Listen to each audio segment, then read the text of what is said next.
বাংলাদেশের মানুষ বলে নিজের ভালো পাগলও বোঝে, বলে না? আপনাদের দেশে বলে ভাই, কিন্তু আমার তো একটা বিপরীত ধারণা আছে যে নিজের ভালো বাঙালি বোঝে না। আপনার খিদে লেগেছে, ঘরে মা আছে, আপনি মার কাছে খিদের কথা না বলে জামাটা পরে, পায়জামাটা পরে ওই 5 মাইল দূরে শাশুড়ির কাছে চলে গেলেন অথবা খালার কাছে চলে গেলেন। আপনি বোকা না বুদ্ধিমান? কার কাছে চাওয়া দরকার ছিল ভাই?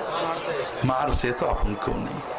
আল্লাহ আমাদের কোরআন কারীমে বললেন, ওয়াইযা সাআলাকা ইবাদি আন্নী ফাইন্নী করিবুন উজিবু দাওয়াতাদ দাঈ ইযা দাআন।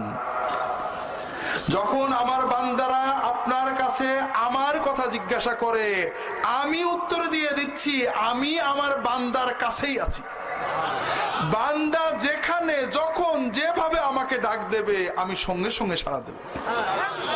আল্লাহ আপনার কাছে আছেন, আল্লাহ আপনি ডাকলে সাড়া দেবেন, আল্লাহ ওয়াদা করেছেন।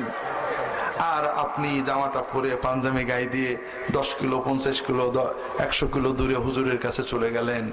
আপনি বুদ্ধিমান না বোকা? আপনি বোকা।